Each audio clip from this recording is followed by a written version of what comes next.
ആകാശവും ഭൂമിയും സൃഷ്ടിച്ചു. അതിന് വെളിച്ചവും ഭൂമിയിൽ നദികളെയും സകല സസ്യജീവജാലങ്ങളെയും സൃഷ്ടിച്ചു. പിന്നീട് അവന്റെ ഛായയിലും സാദൃശ്യത്തിലും മനുഷ്യനെ സൃഷ്ടിച്ചു. അവന് ഒരു ഇണയെയും നൽകി.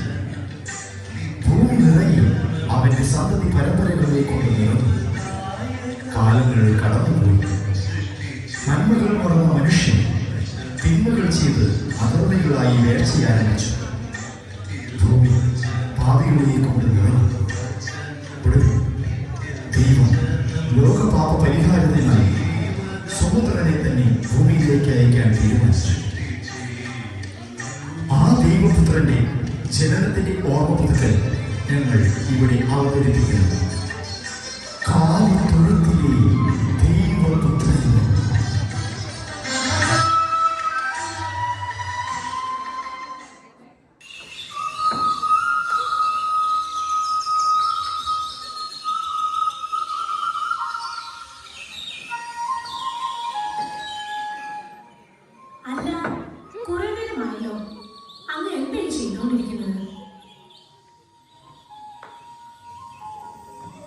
ഇതാ ഇനി ഈ വെള്ളം കുടിച്ചിട്ട് പണി ചെയ്യുന്നു.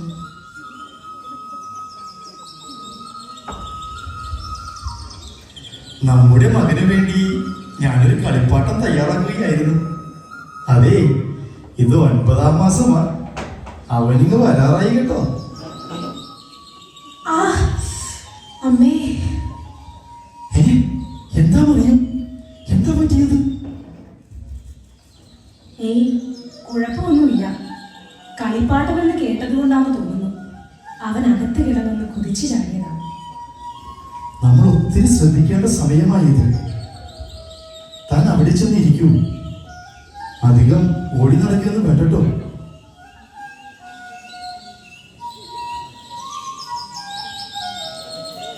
ഞാൻ പലപ്പോഴും അങ്ങയോട് ചോദിക്കണമെന്ന് കരുതിയതാണ്. എന്താണോ? എന്തായാലും ചോദിക്കൂ. അത് നമ്മുടെ വിവാഹത്തിന് മുൻപ് ഞാൻ ഗർഭവതിയാണെന്ന് അറിഞ്ഞിട്ടുണ്ട്. അങ്ങേക്ക് എങ്ങനെയാണ് എന്നെ സ്വീകരിക്കാൻ മനസ്സ് വന്നത്? സത്യത്തിൽ വിവാഹ നിശ്ചയം കഴിഞ്ഞ സമയത്താണ് നീ ഗർഭവതിയാണെന്നുള്ള വിവരം ഞാൻ അറിഞ്ഞത്. അത് കേട്ടപ്പോൾ ഞാൻ ആകെ തകർന്നുപോയി.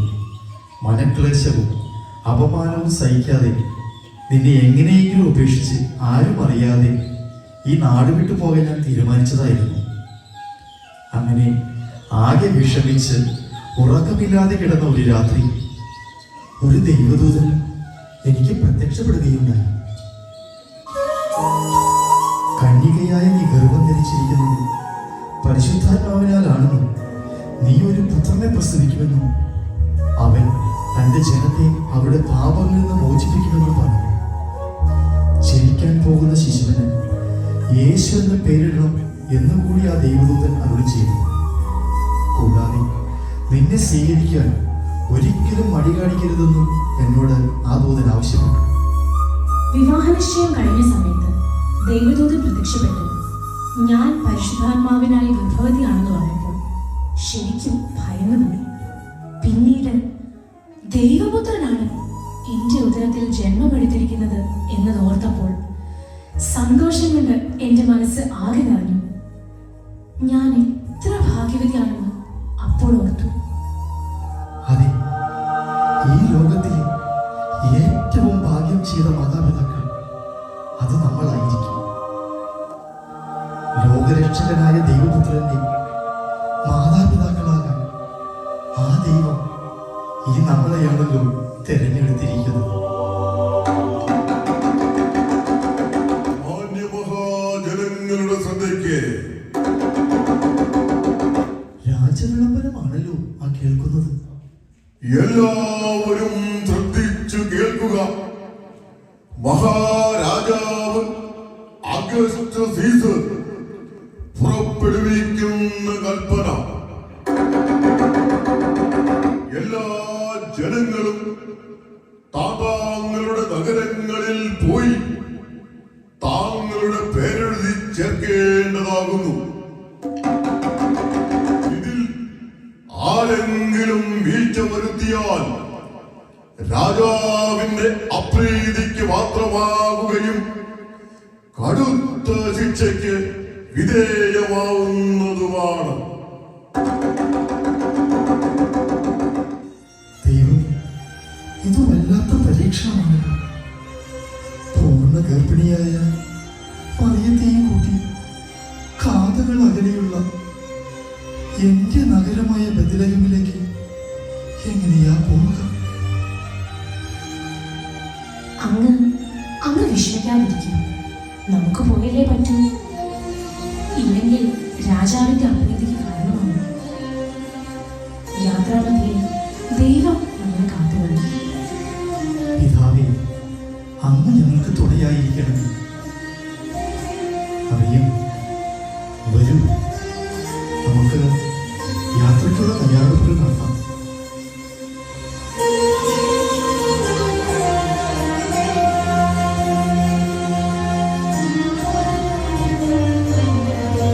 മറിയം, ദാ അവിടെ ഇരിക്കൂ. നേരം ഒത്തിരി ഇരുട്ടിയിരിക്കുന്നു. ഞാൻ പോയി ഏതെങ്കിലും സത്രത്തിൽ സ്ഥലമുണ്ടോ എന്ന് തിരക്കിയിട്ട് വരാം.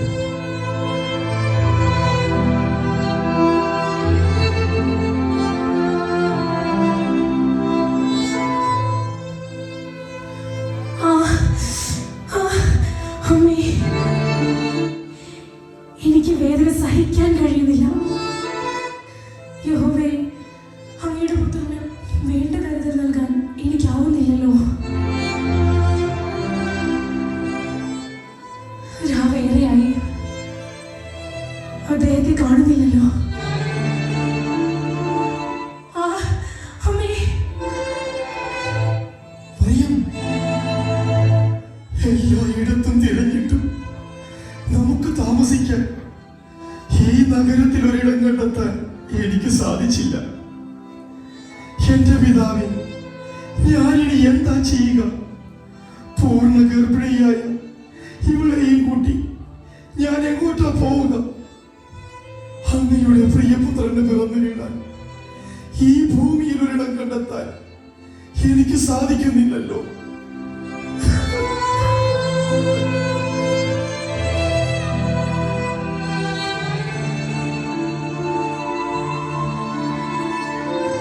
മക്കളെ, നിങ്ങൾ ആരാ? എന്താ പറ്റിയത്? എവിടെ നിന്നാ വരുന്നത്? എന്തിനാ വിഷമിക്കുന്നത്? മകളെ, എന്തിനാ കരയുന്നത്? ഈ അസമയത്ത് നിങ്ങൾ എന്താ ഇവിടെ? ഓ ദൈവമേ, ഇത് പെരുറ്റുമോണല്ലോ. നിങ്ങൾ എവിടെയാ താമസിക്കുന്നത്? ഞങ്ങൾ ദൂരദേശത്തു നിന്ന് രാജകൽപ്പനപ്രകാരം പേര് ചേർക്കാനായി വന്നവരാ. ഇവിടെ എത്തിയപ്പോ തങ്ങാനായി ഒരിടം പോലും കിട്ടിയില്ല. എന്റെ ഭാര്യയ്ക്കാണെങ്കിൽ പേറ്റുനോവും തുടങ്ങിയിരിക്കുന്നു. കരയാതിരിക്കൂ മകനെ. ദാ അവിടെ ഞങ്ങളുടെ കാലിത്തൊഴുത്തുണ്ട്. നിങ്ങൾക്ക് ബുദ്ധിമുട്ടാകില്ലെങ്കിൽ നമുക്ക് അങ്ങോട്ട് പോകാം. എന്റെ ഭാര്യ നല്ല ഒരു വൈറ്റാട്ടിയ. കാര്യങ്ങളെല്ലാം അവള് നോക്കിക്കൊള്ളും. വിഷമിക്കാതിരിക്കൂ മകളെ. അല്പ ദൂരമേ ഉള്ളൂ. എന്നെ മുറുകെ പിടിച്ചോളൂ. വരൂ, നമുക്ക് അങ്ങോട്ട് പോകാം. നിങ്ങൾ ആരാണെന്ന് എനിക്കറിയില്ല. പക്ഷേ ഈ അസമയത്ത് ഞങ്ങളുടെ ജീവിതത്തിൽ ഏറ്റവും വിഷമം പിടിച്ച ഈ സമയം ഞങ്ങളെ സഹായിക്കാൻ ദൈവദൂതരെ പോലെ കടന്നു വന്ന നിങ്ങൾ ദൈവം സമൃദ്ധമായി അനുഗ്രഹിക്കുന്നു. മകനെ, വിഷമഘട്ടത്തിൽ നമ്മൾ പരസ്പരം സഹായിച്ചില്ലെങ്കിൽ പിന്നെ മനുഷ്യരാണെന്ന് പറയുന്നത് എന്താണ് അർത്ഥമുള്ളത്? വേഗം വരും, നമുക്ക് അങ്ങോട്ട് പോകാം.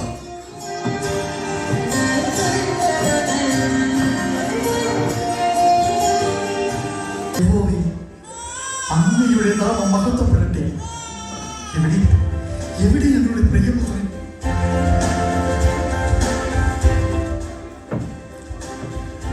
എവിടെ കുഞ്ഞ്? ഞാനൊന്ന് കാണട്ടെ.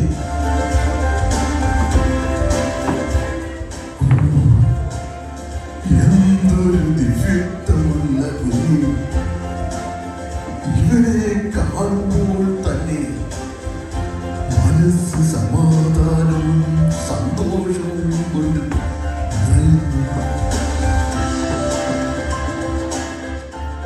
ഞങ്ങളുടെ പിതാവ്, അങ്ങ് എത്ര കാരുണ്യവാൻ! അങ്ങയുടെ പ്രിയപുത്രൻ ഈ കൈകൾ കൊണ്ട് താലോലിക്കുവാൻ ഭാഗ്യം ലഭിച്ച ഞാൻ എത്രയോ ഭാഗ്യവാൻ. എന്താണ് അങ്ങ് പറഞ്ഞത്? ദൈവപുത്രനെന്നോ? അതെ, ദൈവത്തിന്റെ സ്വപുത്രനാണിവൻ. ലോക ജനതയുടെ പാപപരിഹാരത്തിനായി ദൈവം ഭൂമിയിലേക്ക് അയച്ച അവന്റെ സ്വന്തം പുത്രൻ. അവന്റെ മാതാപിതാക്കളാകുവാൻ ഞങ്ങളെ തെരഞ്ഞെടുത്ത ദൈവമേ, അങ്ങേക്ക് 1000 നന്ദി. പിതാവേ, അങ്ങയുടെ സുപുത്രന്റെ ജനനത്തിന് സാക്ഷികളാകുവാൻ ഭാഗ്യം ലഭിച്ച ഞങ്ങൾ എത്രയോ ഭാഗ്യം ചെയ്തത്.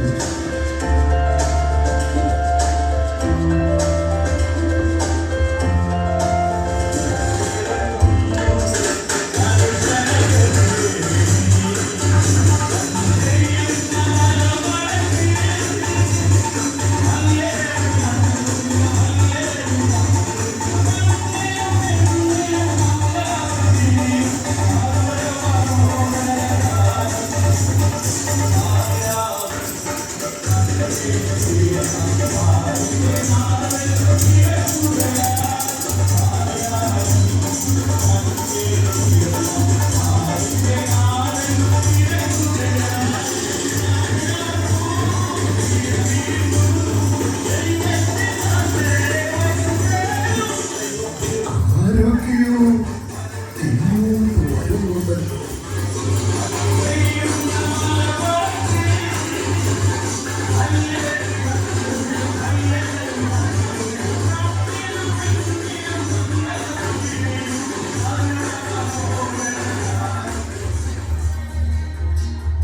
അത്യുന്നതങ്ങളിൽ ദൈവത്തിന് മഹത്വം, ഭൂമിയിൽ സന്മനസ്സുള്ളവർക്ക് സമാധാനം.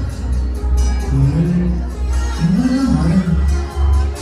ആരും തിരക്കിയാണ് നീ വന്നിരിക്കുന്നു. ഞങ്ങൾ ആത്മീയരാണ്. ഈ നാഴികയിൽ ഒരു ആൺകുഞ്ഞ് വന്നത് ഈ കാൽപ്പത്തിലാണോ? അതെ, അത് നിങ്ങൾക്ക് എങ്ങനെ മനസ്സിലായി? ആ കാണുന്ന മന്ദിരിൽ ആട് വെച്ചിരുന്ന ഞങ്ങളുടെ അടുത്ത് ഒരു ദൈവദൂതൻ പ്രത്യക്ഷപ്പെട്ട് ഞങ്ങളെ അറിയിച്ചതാണിത്. ജന്മമെടുത്തിരിക്കുന്നത് ദൈവപുത്രനാണെന്നും അവനെ പോയി കണ്ട് കുമ്പിട്ട് ആരാധിക്കാനും ആ ദൂതൻ ഞങ്ങളോട് ആവശ്യപ്പെട്ടു. നിങ്ങൾ അറിയുന്ന സത്യമാണ്, അത് സത്യമാണ്. ഇതാണ് ആ ദൈവപുത്രൻ. ഇവിടെ ഞങ്ങളൊന്ന് കാണട്ടെ.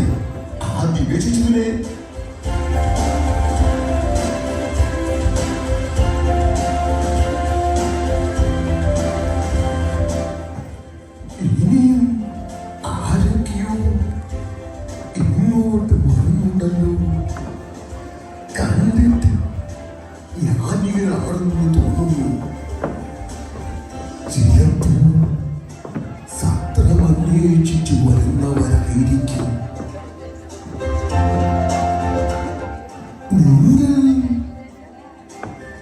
നിങ്ങൾ ആരാണെന്ന് അറിയില്ല. സത്രം അന്വേഷിച്ചു വന്നവരാണെങ്കിൽ ഈ നഗരത്തിൽ ഇനി ഒരിടത്തും സ്ഥലം ബാക്കിയില്ല. ഞങ്ങൾ സത്രം അന്വേഷിച്ചു വന്നവരല്ല, ഈ കാലത്തുറത്ത് തേടി തന്നെ വന്നവരാണ്. ഭൂഖണ്ഡങ്ങളും സമുദ്രങ്ങളും താണ്ടി ഞങ്ങൾ ഇവിടെ എത്തിയത് ദൈവദൂതന്റെ അരുളപ്പാടുണ്ടായതുകൊണ്ടാണ്. അതാ ആ മിന്നിത്തിളങ്ങുന്ന നക്ഷത്രം കണ്ടു. അതായിരുന്നു ഞങ്ങളുടെ വഴികാട്ടി. അതെവിടെ നിൽക്കുന്നു അവിടെ ഒരു ദൈവപുത്രൻ പിറന്നിരിക്കുന്നു. അവനെ പോയി കാണുക എന്നതായിരുന്നു ഞങ്ങൾക്ക് ലഭിച്ച ദർശനം. നിങ്ങളുടെ ദർശനം സത്യമായിരുന്നു. ഇതാ ഇതു തന്നെയാണ് ദൈവപുത്രൻ. ലോകത്തിന്റെ പാപങ്ങൾ നീക്കുവാൻ ഭൂമിയിലേക്ക് കടന്നു വന്നിരിക്കുന്നവൻ. ഇവന്റെ ജന്മത്തിന് സാക്ഷികളാകാൻ ഭാഗ്യം ലഭിച്ച നമ്മൾ ഓരോരുത്തരും ഭാഗ്യവാന്മാർ. സത്യം, നമ്മളെല്ലാം ഭാഗ്യം ചെയ്തവരാണ്. ഇതാ ഞങ്ങൾ ദിവ്യശിശുവിനായി കൊണ്ടുവന്ന കാഴ്ച വസ്തുക്കൾ സ്വീകരിച്ചാലും.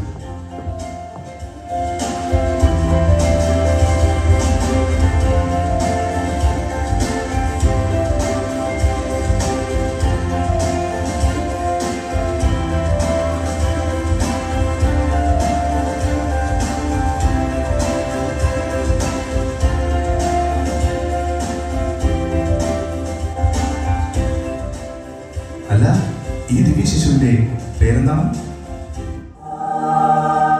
ദൈവദൂതൻ കൽപ്പിച്ചതനുസരിച്ച് ഇവൻ യേശു എന്നറിയപ്പെടുന്നു.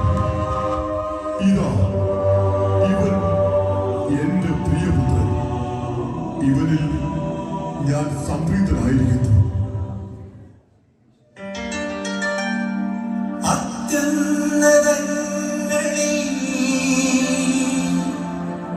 ദൈവത്തിന്